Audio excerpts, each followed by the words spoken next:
الحمد لله رب العالمين والصلاة والسلام على أشرف الأنبياء والمرسلين. فأعوذ بالله من الشيطان الرجيم. بسم الله الرحمن الرحيم. إن الذين آمنوا وعملوا الصالحات وأقاموا الصلاة وآتوا الزكاة لهم أجرهم عند ربهم ولا خوف عليهم ولا هم يحزنون. معزز سامعات، السلام علیکم ورحمۃ اللہ وبرکاتہ. ہم دیکھ رہے ہیں زکوٰۃ کی فضیلت، اس کی تیسری قسط. آئیے آگے بڑھتے ہیں اور ایک حدیث یہاں جو بیان ہوئی ہے ہم وہ دیکھتے ہیں کہ احنف بن قیس رضی اللہ تعالیٰ عنہ کہتے ہیں، میں قریش کے چند لوگوں میں بیٹھا ہوا تھا کہ ابو ذر رضی اللہ تعالیٰ عنہ آئے اور کہنے لگے کہ خزانہ جمع کرنے والوں کو بشارت دو ایسے داغ کی جو ان کی پیٹھ پر لگائے جائیں گے اور ان کے پہلوؤں سے آر پار ہو جائیں گے، ان کی گدیوں گردن میں لگائے جائیں گے تو ان کی پیشانیوں سے پار ہو جائیں گے. پھر ابو ذر رضی اللہ تعالیٰ عنہ ایک طرف ہو کر بیٹھ گئے. میں نے لوگوں سے پوچھا یہ کون ہے؟ لوگوں نے بتایا یہ ابو ذر رضی اللہ تعالیٰ عنہ ہے. چنانچہ میں ان کی طرف گیا اور عرض کیا یہ کیا تھا جو میں نے ابھی ابھی آپ سے سنا ہے؟ آپ نے فرمایا، حضرت ابو ذر رضی اللہ تعالیٰ عنہ نے کہا، میں نے وہی کہا ہے جو میں نے ان مسلمانوں کے نبی صلی اللہ علیہ وسلم سے سنا ہے. زکوٰۃ نہ دینے والوں کا روپیہ پیسہ قیامت کے دن گنجا سام بن کر ان کو ڈسے گا. حضرت ابو ہریرہ رضی اللہ تعالیٰ عنہ بیان کرتے ہیں کہ اللہ کے رسول صلی اللہ علیہ وسلم نے فرمایا کہ جس کو اللہ تعالیٰ نے مال دیا اور اس نے اس کی زکوٰۃ ادا نہ کی تو قیامت کے دن اس کا مال گنجے سانپ کی شکل بن کر جس کی آنکھوں پر 2 نقطے یعنی داغ ہوں گے اس کے گلے کا توق بن جائے گا. پھر اس کی دونوں بانچھیں پکڑ کر کہے گا، انا مالکا انا کنزکا، میں تیرا مال ہوں، میں تیرا خزانہ ہوں. پھر آپ صلی اللہ علیہ وسلم نے یہ آیت تلاوت فرمائی. ترجمہ کچھ یوں ہے، جن لوگوں کو اللہ تعالی نے اپنے فضل سے مال دیا ہے اور وہ بخیلی کرتے ہیں تو اپنے لیے یہ بخیلی بہتر نہ سمجھے بلکہ ان کے حق میں برا ہے. ان قریب قیامت کے دن یہ بخیلی ان کے گلے کا توق ہونے والی ہے. اور یہ بھی یاد رکھیں، جس مال سے اللہ تعالیٰ کا حق ادا نہ کیا جائے وہ مال تباہ و برباد ہو جاتا ہے. آئیے ایک طویل حدیث کے ذریعے اس بات کو دیکھتے ہیں کہ حضرت ابو ہریرہ رضی اللہ تعالیٰ عنہ کہتے ہیں کہ انہوں نے نبی کریم صلی اللہ علیہ وسلم سے سنا.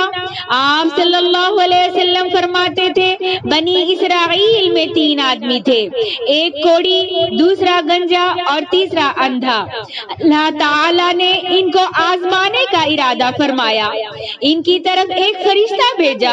وہ کوڑی کے پاس آیا اور کہا، تجھے کون سی چیز بہت زیادہ پیاری ہے؟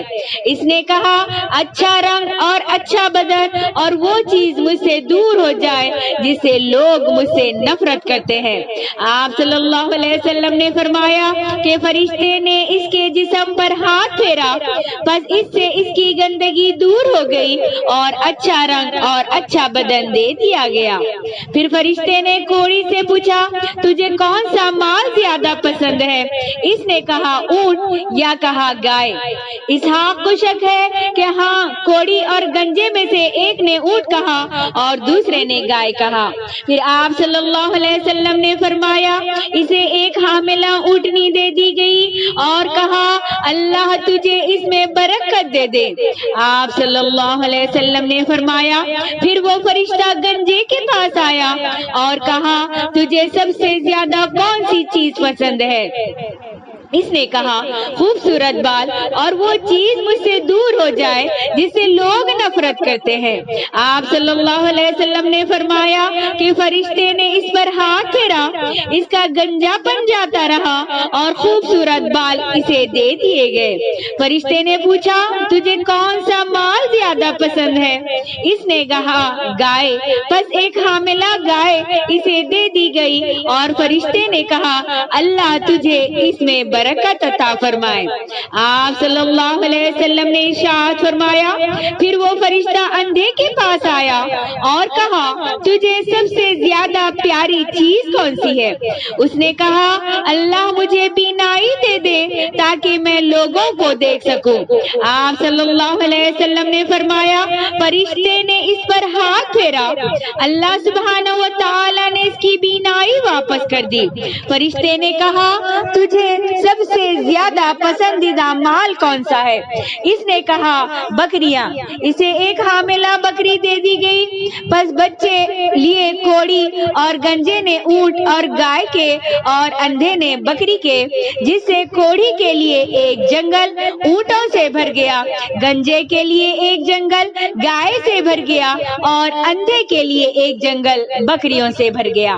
آپ صلی اللہ علیہ وسلم نے فرمایا پھر کچھ عرصہ بعد فرشتہ کوڑی کے پاس آیا، اس کی پہلی صورت اور شکل میں آیا اور کہا غریب آدمی ہوں، سفر میں میرا مال و اسباب جاتا رہا، اب میرا آج کے دن اپنی منزل پر پہنچنا اللہ کی مہربانی اور تیرے سبب سے ہے۔ میں تجھ سے اسی ذات کے واسطے سے مانگتا ہوں جس نے تجھے اچھا رنگ، جسم اور مال دیا ہے، ایک اونٹ چاہتا ہوں جس کے ذریعے اپنی منزل پر پہنچ سکوں۔ اس نے کہا حقدار بہت ہے، یعنی خرچ زیادہ ہے، مال کم ہے۔ فرشتے نے کہا میں تجھے پہچانتا ہوں، کیا تو کوڑی نہ تھا؟ لوگ تجھ سے نفرت کرتے تھے اور تو غریب تھا، اللہ رب العالمین نے تجھے صحت اور مال دیا۔ اس نے کہا مجھے تو یہ مال و دولت باپ دادا سے وراثت میں ملا ہے۔ فرشتے نے کہا تو جھوٹا ہے، اللہ تجھے ویسا ہی کر دے جیسا کہ تو پہلے تھا۔ آپ صلی اللہ علیہ وسلم نے فرمایا پھر فرشتہ گنجے کے پاس آیا اور اسے وہی کہا جو کوڑی سے کہا تھا، گنجے نے بھی وہی جواب دیا جو کوڑی نے جواب دیا تھا۔ فرشتے نے کہا اگر تو جھوٹا ہے تو اللہ تجھے ویسا کر دے جیسا تو تھا۔ آپ صلی اللہ علیہ وسلم نے فرمایا پھر وہ فرشتہ اندھے کے پاس اس کی سابقہ صورت میں آیا اور کہا غریب مسافر ہوں، سفر میں مال و اسباب جاتا رہا، آج میں اپنی منزل پر نہیں پہنچ سکتا ہوں مگر اللہ تعالی کی مہربانی اور تیرے سبب سے۔ تجھ سے اسی ذات کے واسطے سے مانگتا ہوں جس نے تجھے بینائی دی، ایک بکری چاہتا ہوں کہ اس کے بعد اپنی منزل پر پہنچ سکوں۔ اندھے نے کہا بے شک میں اندھا تھا، مجھے اللہ رب العالمین نے بینائی دی، پس تو جو چاہے لے لے اور جو چاہے چھوڑ دے، اللہ کی قسم آج کے دن میں تیرا ہاتھ نہ پکڑوں گا، میں تجھے لینے سے نہ روکوں گا اس چیز سے جسے تو اللہ کے لیے لینا چاہے۔ فرشتے نے کہا اپنا مال اپنے پاس رکھ، حقیقت یہ ہے کہ تم تینوں کو آزمایا گیا، پس تجھ سے اللہ رب العالمین راضی ہوا اور تیرے دونوں ساتھیوں پر اللہ رب العالمین غضبناک ہو گیا۔ تو معزز سامعین، معلوم ہوا کہ دینے سے مال بڑھتا ہے، زکوٰۃ نہ دینے والا دوزخی ہے۔ حضرت انس بن مالک رضی اللہ تعالیٰ عنہ فرماتے ہیں کہ اللہ کے رسول صلی اللہ علیہ وسلم نے ارشاد فرمایا زکوٰۃ نہ دینے والا قیامت کے دن آگ میں ہوگا۔ زکوٰۃ ادا کرنے والے لوگوں کو اللہ تعالیٰ قحط سالی میں مبتلا کر دیتے ہیں، یعنی زکوٰۃ ادا نہ کرنے والوں کو۔ آئیے دیکھتے ہیں حضرت بریدہ رضی اللہ تعالیٰ عنہ کہتے ہیں اللہ کے رسول صلی اللہ علیہ وسلم نے ارشاد فرمایا زکوٰۃ ادا نہ کرنے والے لوگوں کو اللہ رب العالمین قحط سالی میں مبتلا کر دیتے ہیں۔ زکوٰۃ ادا نہ کرنے والے پر رسول اللہ صلی اللہ علیہ وسلم نے لعنت فرمائی ہے۔ حضرت علی رضی اللہ تعالیٰ عنہ کہتے ہیں کہ اللہ کے رسول صلی اللہ علیہ وسلم نے سود کھانے، کھلانے، گواہی دینے اور کتابت کرنے والے سب لوگوں پر لعنت فرمائی۔ نیز بال گوندنے گندوانے والی پر، زکوٰۃ ادا نہ کرنے والے پر، حالانکہ اور حلالہ نکالنے اور نکلوانے والے پر بھی اللہ کے رسول صلی اللہ علیہ وسلم نے لعنت فرمائی ہے۔ تو معلوم یہ بات ہو رہی ہے کہ زکوٰۃ ادا کرنے سے، صدقہ و خیرات کرنے سے مال گھٹتا نہیں ہے بلکہ بڑھتا ہے، یعنی مال میں اضافہ ہوتا ہے۔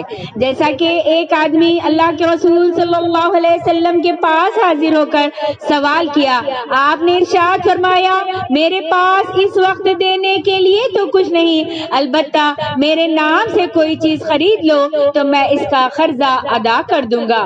یہ سن کر حضرت عمر رضی اللہ تعالیٰ عنہ نے کہا یا رسول اللہ صلی اللہ علیہ وسلم، جس کی آپ کو طاقت نہیں اللہ تعالیٰ نے آپ کو اس کا مکلف نہیں ٹھہرایا۔ اللہ کے رسول صلی اللہ علیہ وسلم کو یہ بات ناگوار محسوس ہوئی۔ ایک عرضداری نے عرض کیا یا رسول اللہ صلی اللہ علیہ وسلم، آپ خرچ کیجئے اور اللہ تعالیٰ کی طرف سے فخر کا خدشہ محسوس نہ کیجئے۔ یہ سن کر آپ صلی اللہ علیہ وسلم مسکرائے اور فرمایا مجھے اسی بات کا حکم دیا گیا ہے۔ رسول اکرم صلی اللہ علیہ وسلم کے اس طرز عمل کی اتباع میں اہل بیت اور صحابہ اکرام نے انفاق فی سبیل اللہ کی ایسی نادر مثالیں پیش کی کہ مذاہب عالم کی تاریخ ایسی مثالیں پیش کرنے سے قاصر ہے۔ ایک مرتبہ حضرت عبداللہ بن زبیر رضی اللہ تعالیٰ عنہ نے حضرت عائشہ رضی اللہ تعالی عنہا کو 1,00,000 درہم بھیجے جو انہوں نے اسی وقت غریبوں اور مسکینوں میں تقسیم کر دیے۔ اس دن آپ روزے سے تھی۔ خادمہ نے عرض کیا اگر افطار کے لیے کچھ بچا لیتی تو اچھا تھا۔ حضرت عائشہ رضی اللہ تعالی عنہا نے جواب دیا اس وقت یاد دلا دیتی تو میں شاید رکھ بھی لیتی۔ سورہ بقرہ کی آیت من ذا الذی یقرض اللہ قرضا حسنا نازل ہوئی تو ایک صحابی حضرت ابو وحدہ رضی اللہ تعالیٰ عنہ نے عرض کیا یا رسول اللہ صلی اللہ علیہ وسلم، کیا اللہ تعالیٰ ہم سے قرض طلب فرماتا ہے؟ آپ صلی اللہ علیہ وسلم نے ارشاد فرمایا ہاں۔ صحابی نے عرض کیا اپنا ہاتھ دیجئے۔ پھر ہاتھ میں ہاتھ لے کر کہا یا رسول اللہ صلی اللہ علیہ وسلم، میں نے اپنا باغ جس میں 600 کھجوروں کے درخت ہیں اللہ تعالیٰ کو قرض دیا۔ سیدھے باغ میں آئے اور بیوی کو باغ سے باہر ہی کھڑے ہو کر آواز دی بچوں کو لے کر باہر آ جاؤ، میں نے یہ باغ راہ خدا میں دے دیا ہے۔ اللہ اکبر! غور کرنے کا مقام ہے، یہ کیسے لوگ تھے، یہ کیسا سودا کر رہے تھے، یہ کس کو قرض دے رہے تھے؟ آج یہی قرض دینے سے ہم کترا رہے ہیں، ہم مال سے محبت اتنی زیادہ کر رہے ہیں، نہ غریبوں کا خیال ہے، نہ یتیموں کا خیال ہے، نہ بے سہاروں کا خیال ہے، نہ ہی بیواؤں کا خیال ہے، نہ ہی اپنے بھائی بندے جو غریب ہیں ان کا خیال ہے۔ معزز سامعین، غور کرے صحابہ کی زندگی پر۔ حضرت ابو بکر صدیق رضی اللہ تعالی عنہ کے عہد میں ایک مرتبہ قحط پڑا۔ لوگ حضرت ابو بکر صدیق رضی اللہ تعالی عنہ کی خدمت میں حاضر ہوئے۔ آپ نے فرمایا کل تمہاری مشکل دور ہو جائے گی۔ دوسرے روز صبح حضرت عثمان رضی اللہ تعالی عنہ کے 1000 اونٹ غلے سے لدے ہوئے مدینہ پہنچے۔ مدینے کے تاجر حضرت عثمان رضی اللہ تعالیٰ عنہ کے پاس آئے اور غلہ خریدنا چاہا تاکہ بازار میں بیچا جا سکے اور لوگوں کی پریشانی دور ہو۔ حضرت عثمان رضی اللہ تعالیٰ عنہ نے کہا میں نے یہ غلہ شام سے منگایا ہے، تم خرید پر کتنا دفع دیتے ہو؟ تاجروں نے کہا 10 کے 12 پیش کیے جائیں گے۔ حضرت عثمان نے کہا مجھے اس سے زیادہ ملتے ہیں۔ تاجروں نے 10 کے 14 پیش کیے۔ آپ نے فرمایا مجھے اس سے بھی زیادہ ملتے ہیں۔ انہوں نے پوچھا ہم سے زیادہ دینے والا کون ہے؟ مدینے کے تاجر تو بڑے بڑے ہم ہی ہیں۔ حضرت عثمان رضی اللہ تعالیٰ عنہ نے فرمایا مجھے ہر درہم کے عوض 10 درہم ملنے والے ہیں، کیا تم اس سے زیادہ دے سکتے ہو؟ تاجروں نے کہا نہیں ہم تو اتنا نہیں دے سکتے۔ حضرت عثمان رضی اللہ تعالیٰ عنہ نے فرمایا تاجروں گوار ہے نا میں یہ تمام غلہ مدینے کے محتاجوں پر صدقہ کرتا ہوں۔ اللہ اکبر۔ سورہ آل عمران کی آیت لن تنالوا البر حتى تنفقوا مما تحبون سن کر حضرت ابو طلحہ رضی اللہ تعالیٰ عنہ نے اپنا بہترین باغ صدقہ کر دیا اور حضرت عبداللہ بن عمر رضی اللہ تعالیٰ عنہ نے اپنی پسندیدہ لونڈی اللہ تعالیٰ کی راہ میں آزاد کر دی، کیونکہ فرما دیا گیا تم ہرگز نیکی کو نہیں پہنچ سکتے جب تک کہ اپنا پسندیدہ مال اللہ رب العالمین کی راہ میں قربان نہ کر دو۔ حضرت عبد الرحمن بن عوف رضی اللہ تعالیٰ عنہ ایک مرتبہ 700 اونٹ ماں غلے صدقے کے ابو نعیم حضرت سعید بن عامر رضی اللہ تعالیٰ عنہ حضرت عمر رضی اللہ تعالیٰ عنہ کے عہد خلافت میں حمص یعنی شام کا صوبے کے گورنر تھے۔ ماہانہ تنخواہ ملتی تھی تو گھر والوں کے لیے کھانے پینے کا سامان خرید کر باقی رقم صدقہ کر دیتے تھے۔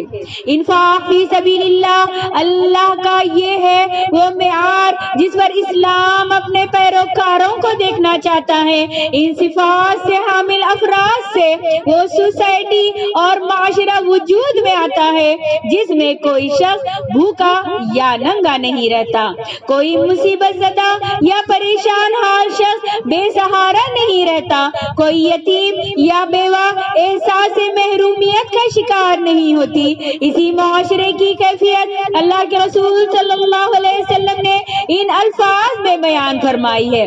مسلمانوں کی مثال باہمی محبت و مودت اور شفقت کے لحاظ سے جس میں واحد کسی ہے کہ اگر ایک عضو کو تکلیف ہوتی ہے تو سارا جسم بخار اور بے قوبی کا شکار ہو جاتا ہے۔